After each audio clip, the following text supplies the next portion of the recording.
Bueno, vamos a ver entonces cómo opera el circuito. Acá tenemos el osciloscopio donde estamos viendo dos señales. La señal amarilla corresponde con la señal de salida del 555 que sería nuestro clock, ¿cierto? Ya sabemos que es una onda cuadrada que tiene más o menos unos 4.6 voltios. Y la sonda morada tenemos el pin en donde se está cargando el condensador, que sería el pin número 2 del 555. ¿Listo? De acuerdo a como vimos en la gráfica y en la clase del 555, entonces él va a subir más o menos hasta 1, 2, 3.6 voltios, un poquito más, y el valor más bajito es aproximadamente 1.6 voltios, ¿sí?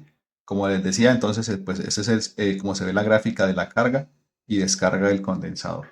¿Listo? Digamos que simplemente es para que lo vean. No tienen que montar ni conseguir un osciloscopio, simplemente es para que ustedes puedan corroborar lo que vimos en la clase, en la parte teórica, cómo opera el 555 y pues aquí ya estamos viendo las grafiquitas en la vida real. ¿Cómo está el montaje? Pues tenemos acá 1, 2, 3 y 4 555. Pues el primero es el que nos va a generar nuestra señal de reloj como tal. Como se dan cuenta, tiene un potenciómetro. Ese potenciómetro es de 2 megaohmios y pues mediante la manipulación de este eh, resistor es que nosotros vamos a poder aumentar o disminuir la frecuencia de, del reloj. ¿Listo? Como se dan cuenta, con el giro del potenciómetro, pues podemos variar la frecuencia. Acá se ven los dos LEDs prácticamente encendidos. Tengo un LED donde dice clock y el otro es el clock negado. ¿Sí? ¿A qué se debe eso? Pues a la frecuencia que es, en este momento no es muy alta, pero pues a efectos de la persistencia del ojo humano, que sí es un poquito más lento, eh, parece que los dos bombillos los dos LEDs están energizados simultáneamente, pero no, mira, entonces aquí vamos bajando la frecuencia. Ahí ya tenemos más o menos unos 15 Hz apenas, 15 ciclos por segundo. eh, y ya vemos que los dos LEDs, pues está uno energizado y el otro desenergizado, ¿sí? Ellos tienen un clock y el otro clock negado. ¿Listo? Aquí la frecuencia ya es bajita, como nos damos cuenta. Ni siquiera se alcanza a llegar por ahí más o menos es alrededor de unos 2 Hz. Ya el osciloscopio no alcanza a medir ese valor, ¿sí? Es muy bajito. Pero pues para que nos demos cuenta, entonces está el clock y el clock negado. Bueno, ¿cómo está configurado el circuito? Entonces, este primer 555 es la señal de clock, que la vemos acá, la señal de clock. Tiene un LED también, que es el clock negado, ¿no? Como lo vimos en el esquema. Simplemente una es el inverso de la otra. Tenemos adicional otro 555 que nos va a producir la señal únicamente de un pulso para nuestra señal de paso a paso. ¿Sí? También tenemos acá un segundo interruptor. Ese interruptor es el que nos va a permitir hacer la función de manual o automático. ¿Sí? ¿Qué significa el manual? Ya sabemos que es cuando únicamente se active el paso a paso. Y automático es como está en el momento, es que los pulsos del reloj pasan de largo hacia el procesador. Y también tenemos un pin adicional con un tercer pulsador, que es el de reset o el clear. ¿Listo? Entonces, ¿cómo funciona este? También ya sabemos que lo presionamos y nos va a generar un pulso positivo acá en esta señal, que es del clear. Entonces tenemos cuatro LEDs, el clock negado, la señal de alt, que esa es la de tener el procesador, y la señal de clear. ¿Listo? Entonces vamos a probar una por una para que nos demos cuenta pues cómo ya operan en conjunto. Entonces, inicialmente esta es nuestra señal de reloj que viene del primer 555, que es nuestro tren de pulsos. En este momento tenemos una frecuencia bajita, alrededor de menos de 1 Hz. Entonces vamos a aumentar la frecuencia, simplemente como para que ustedes puedan ir visualizando cómo estos LEDs, a medida que yo voy modificando, pues van aumentando su velocidad y también en el osciloscopio vemos como la frecuencia va aumentando. ¿Listo? Ahí ya tenemos más o menos una frecuencia de unos 30 Hz, 33 Hz. Eh, Sería, digamos, básicamente ese es el funcionamiento de eso. ¿Sí? Es simplemente una señal. Ya sabemos que el valor mínimo nos dio como 0.1 Hz y el máximo nos dio un poquito más de unos 900 Hz. ¿Listo? En los cálculos que hicimos con esos componentes. Entonces, si yo quiero que no me pase esta señal derecho, sino que yo quiero hacer una verificación de paso a paso del procesador, lo que tengo que hacer es colocarlo en manual. ¿Listo? Entonces, lo ponemos en manual y como nos damos cuenta, ya el clock no está sacando una señal de un tren de pulsos, sino que cuando yo habilite el pulsador del step o del paso a paso, es que me va a producir un pulso acá en la señal de clock. En este momento el clock está en 0 y el clock negado en 1. Listo, entonces, ¿qué tenemos que hacer? Pulsamos y listo. Entonces, en el momento que yo pulso, me aparece un pulso acá en la salida. ¿Se dan cuenta? Miren. Eso es todo el funcionamiento de esa señal. Ese único pulso me va a servir para verificar ya el paso a paso del procesador.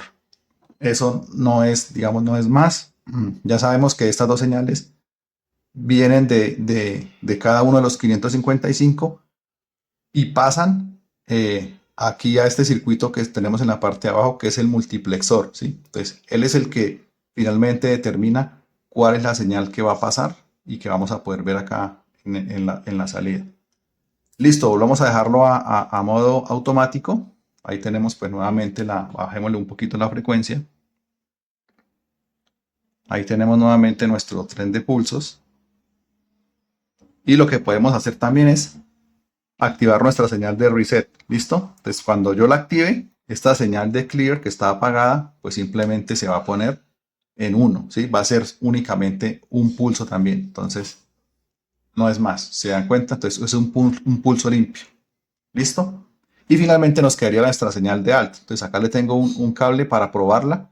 En el momento en que se active la señal de alt, lo que dijimos es que ya no va a pasar ningún pulso de reloj. ¿Sí? Independientemente si yo lo dejo en manual o en automático, en paso a paso, él me va a bloquear los pulsos de reloj y no me va a permitir que vaya ningún pulso hacia el procesador. Entonces vamos a dejar la señal en 1.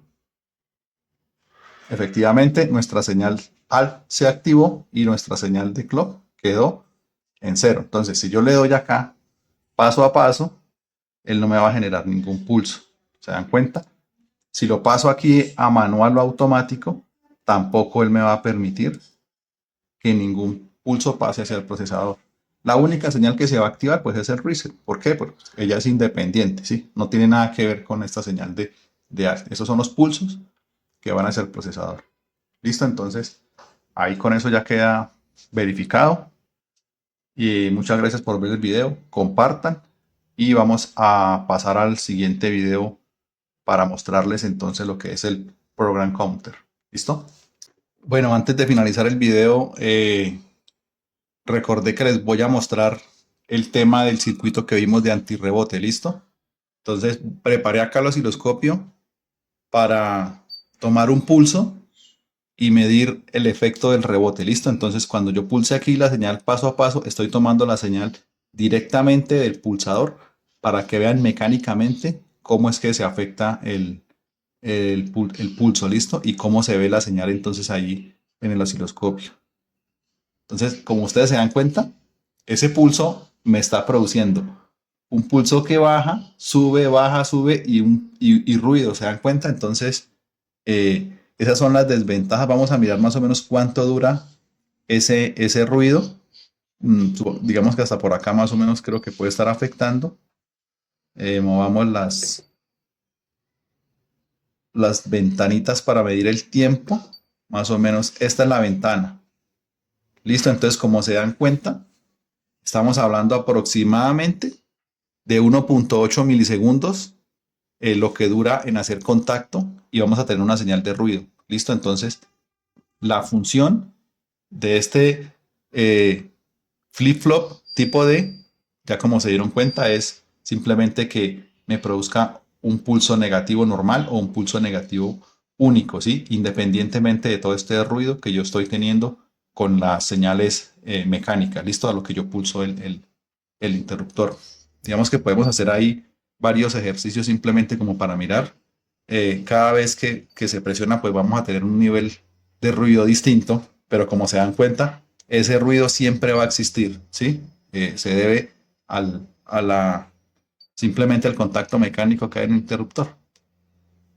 Y pues bueno, era eso. Bueno, no me quería despedir sin mostrarles el efecto del ruido y de antirrebote que vimos también en la clase del 555.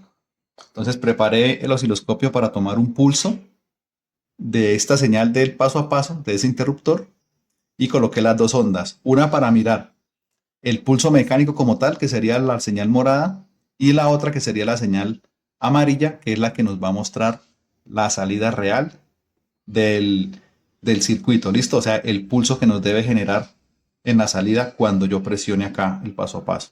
Listo, entonces vamos a presionar. Como se dan cuenta, acá la señal morada es la que presenta el ruido, pero la amarilla únicamente tiene un pulso muy limpio. ¿Listo? Podemos hacer varias pruebas como para mirar cada pulsación, pues va a ser diferente. Miren acá ustedes ese nivel de ruido que está apareciendo ahí y que nos puede generar falsas activaciones. Miren acá otra vez, ¿se dan cuenta? Cómo el circuito únicamente me está produciendo un pulso amarillo, que es el pulso limpio. ¿Listo? Entonces, bueno, no era más los que les quería mostrar. Entonces, pues, agradecerles a todos por ver el video. Compartan y chao, chao.